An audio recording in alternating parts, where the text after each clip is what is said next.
কি যেন ডিটেকটিভ শব্দটা শুনতে ভালো না, আর গোয়েন্দা শব্দটা আরো খারাপ। তাই আমি নিজেই নিজের খেতাব রেখেছি সত্যান্বেষী। আরে এসো এসো, স্বাগতম স্বাগতম, দিনের কুটিরে পদার্পণ করো। এই পুটিরাম, এই একটু গরম কচুরি আর 2 কাপ চা।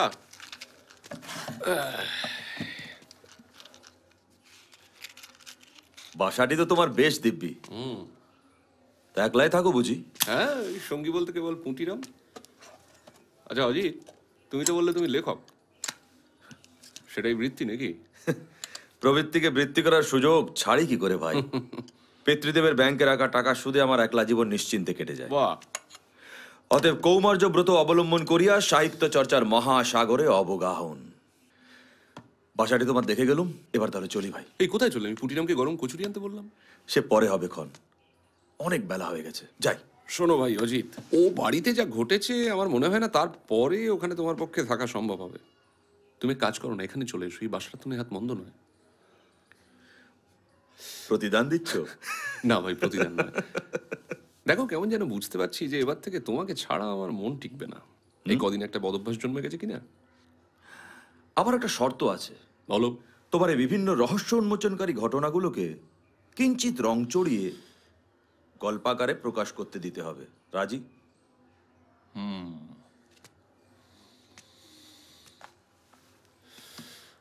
দেখো, এর মধ্যে তো আমি বিশেষ কোনো আপত্তির কারণ দেখি না। আর জানোই তো, জনপ্রিয়তার লোভ বড় দুর্দমনীয়।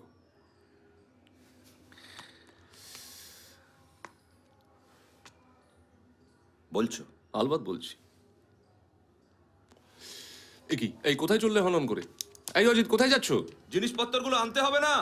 আচ্ছা বেশ, আমার জিনিসগুলো আনতে ভুলো না। ঠিক আছে, আমি এখানে এসে দুপুরের খাওয়া সারবো। হ্যাঁ ঠিক আছে, তাড়াতাড়ি ফিরো।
নমস্কার। বাবু, দোকানের পিছে নষ্ট হয়ে যাওয়া পিনগুলো ছিল, ওগুলো ফেলে দিয়েছেন নাকি? কই না তো। ওগুলো তো আর খুঁজে পাইতেছি না। যাক, ভালোই হয়েছে, জঞ্জাল গেছে, ভালোই হয়েছে।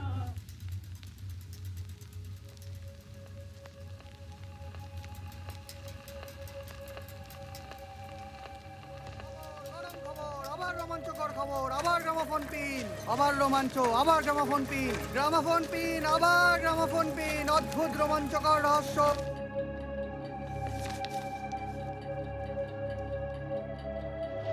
খবর, রোমাঞ্চকর রহস্য, আবার গ্রামোফোন পিন, আবার গ্রামোফোন পিন, পড়ে দেখুন, নিন নিন নিন, নিয়ে যান, পড়ে দেখুন, গরম খবর।